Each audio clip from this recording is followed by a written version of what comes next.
Eu sou professor da Universidade Nova de Lisboa, sou professor da área de Inteligência Artificial no centro no Nova Links e também atualmente estou pró-reitor da Universidade Nova de Lisboa para a área da transformação digital, mas estou aqui para falar do Programa de Inteligência Artificial e Ciência dos Dados na Administração Pública a pedido da Fundação para a Ciência e Tecnologia. Julgo que terei sido convidado pela Fundação para a Ciência e Tecnologia por estar envolvido neste programa, aliás, desde o início, desde que o programa se pensou em lançar o programa, que se criou um grupo de trabalho para ver como é que se podia lançar. Depois eu próprio estou envolvido e o centro onde estou em alguns projetos e tentarei falar um bocado, não sobre a minha participação, mas uma visão mais do que é que tem sido feito neste programa de Inteligência Artificial e Ciência dos Dados na Administração Pública.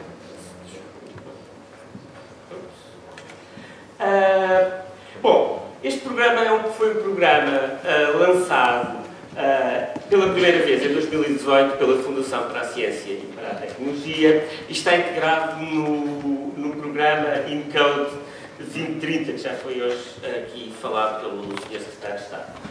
E o desafio era ter parcerias entre entidades da administração pública e unidades de investigação ligadas a universidades ou a institutos politécnicos ou ensino superior, que pudesse ser de benefício para ambas as partes, que por um lado pudesse abrir novos desafios para a investigação científica, tirando partido de dados e de casos de estudo da administração pública, e por outro lado se pudesse aproveitar para melhorar a prestação de serviços e tomada de decisão na administração pública, fazendo uso do know-how existente nas universidades. Era este o desafio e foi assim que foi lançado este programa em 2018.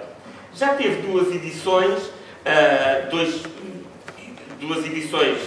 de chamadas de projetos, foram aprovados 28 projetos que estão todos em curso, porque os projetos são de 2 a 3 anos e os primeiros projetos começaram no início de 2019 e o orçamento total dos projetos aprovados é na ordem dos 7 milhões de euros, um bocadinho menos.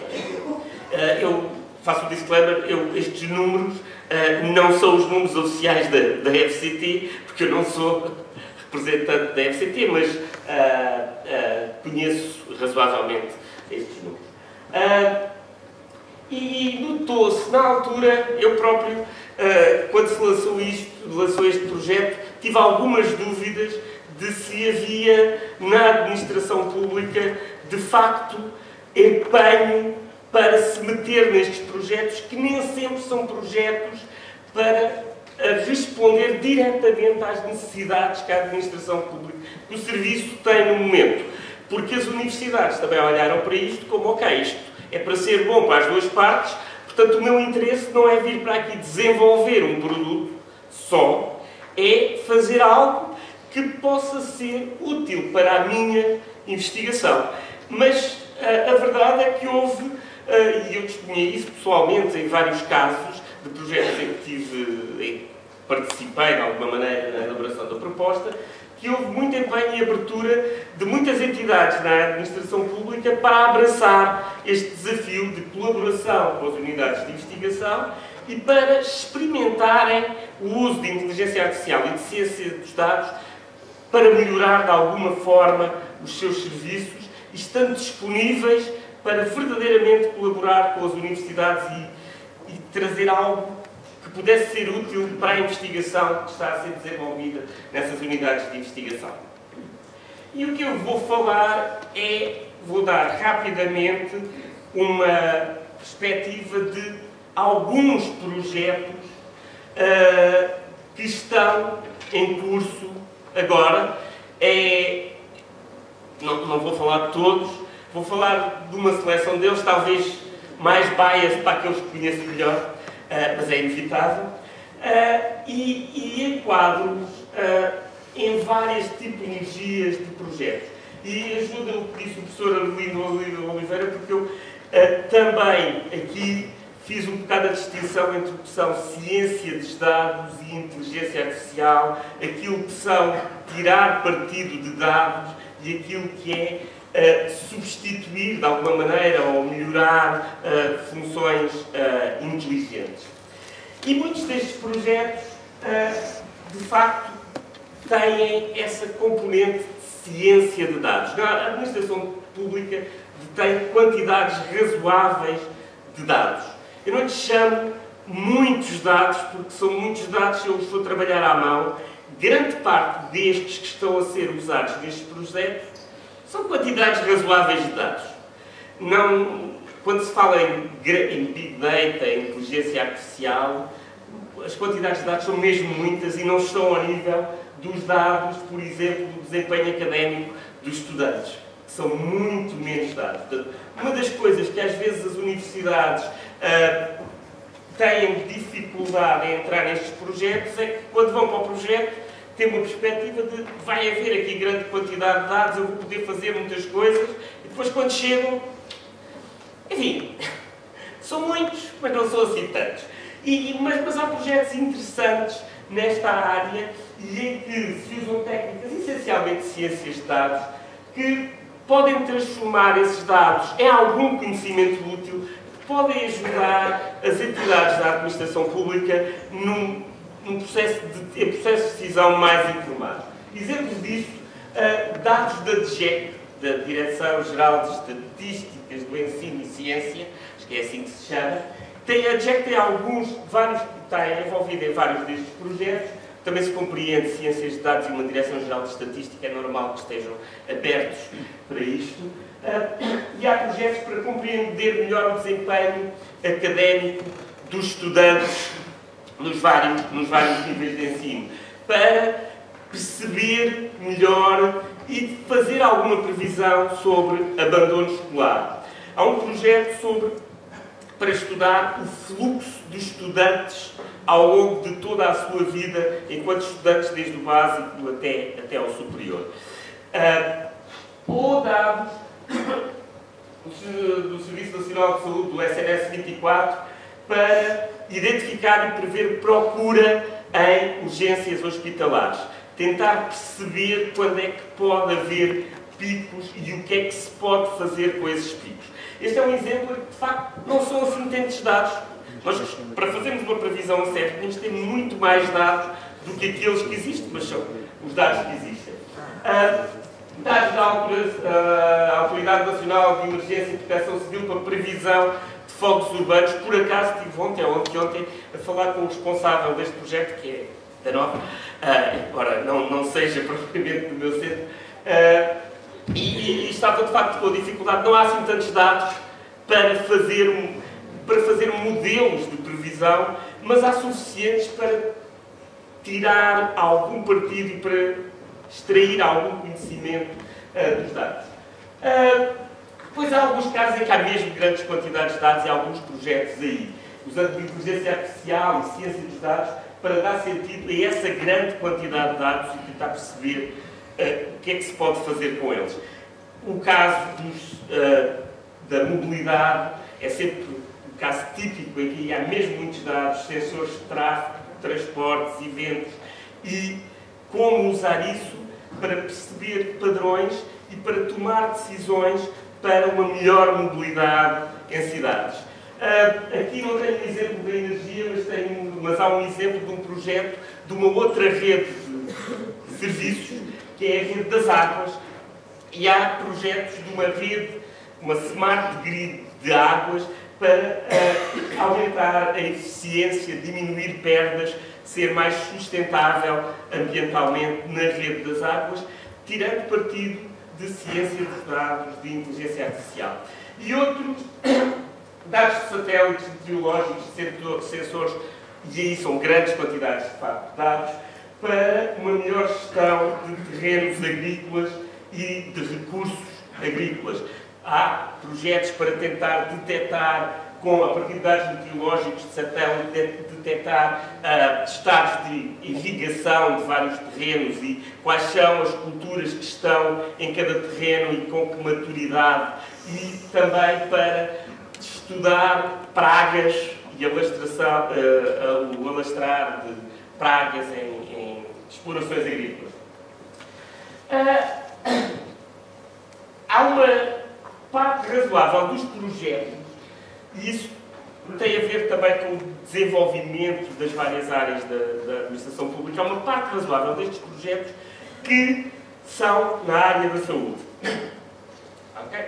Se eu olhar para os projetos aprovados, há muitos que estão ligados ao Serviço Nacional de Saúde, estão ligados a hospitais, estão diretamente ligados à saúde, e isso também não é estranho, porque na inteligência artificial se calhar foi nas áreas onde entrou mais rapidamente, há mais tempo, e portanto é natural que a administração pública nessa área esteja mais receptiva a começar imediatamente a aplicar. E há detecção de padrões de imagens médicas, há vários projetos sobre isso, para diagnóstico de doenças de vários tipos, para rastreio dermatológico. Há alguns projetos apoiados por este programa que têm a ver com detecção de padrões em imagens médicas.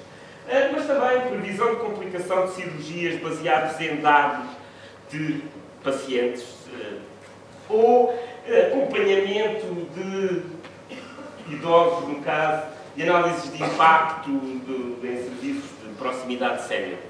Portanto, mas se olharmos para aqueles projetos, para dar uma ideia global do que é este programa, se calhar há mais saúde neste programa do que há saúde na administração pública. Portanto, há uma forte entrada da saúde nesta área, mas se calhar é um convite para outras áreas da administração pública também entrarem em força. E há projetos que são de inteligência artificial e que vão para lá, para além, não são simplesmente ciência dos dados, e alguns não são sequer simplesmente aprendizagem automática. Um exemplo de projetos desses de otimização e alocação de recursos em emergências médicas.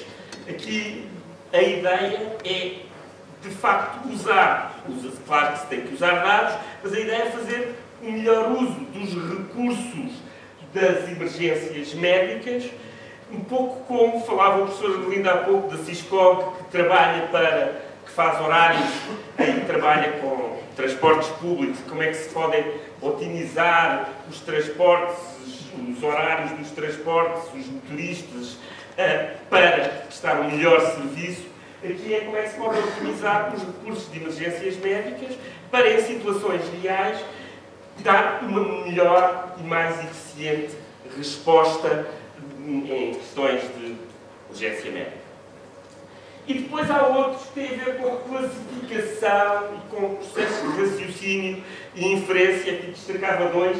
Um tem a ver com os arquivos da Direção-Geral do Livro, do Tombo, que pretendem colocar em link de Open Data, que são formatos de dados abertos, que têm em cima uma série de ontologias e de formalismos, mas que permitem que o tipo de questões que eu coloco àqueles dados possa ser mais inteligente e que envolva alguns passos de raciocínio e não seja simplesmente ir buscar os dados tal e qual lá estão. Que consegue perceber o que são esses dados e que consegue aproveitar esse conhecimento para ser melhor nas pesquisas que faz.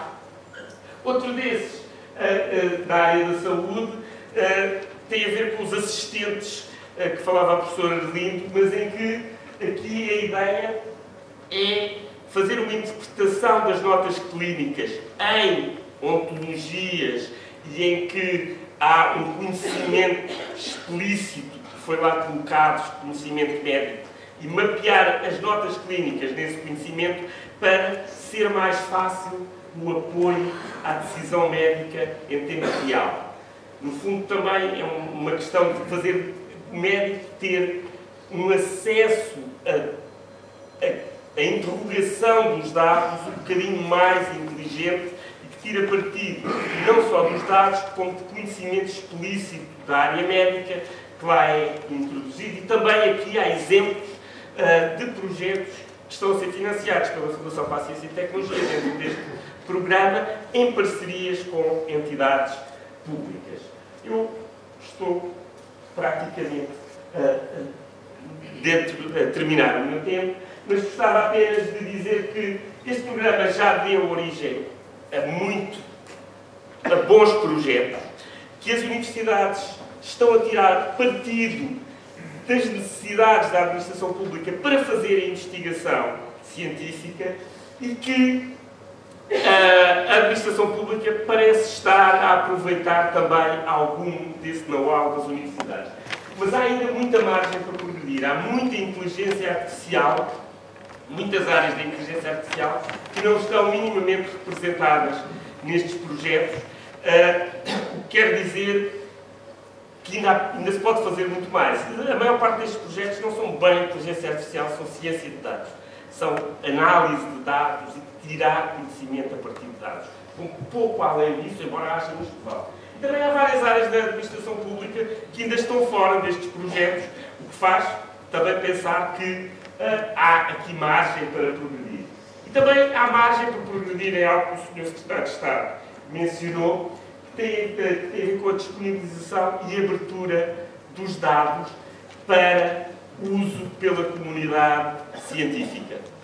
É um problema que tem a ver com a privacidade também, em alguns casos, mas a verdade, e estes projetos mostram isso, é que não há assim tantos dados na administração pública que possam ser usados para desenvolver investigação científica e para inovar dentro da administração pública. Temos hoje aqui um exemplo da Câmara de Lisboa e do LX...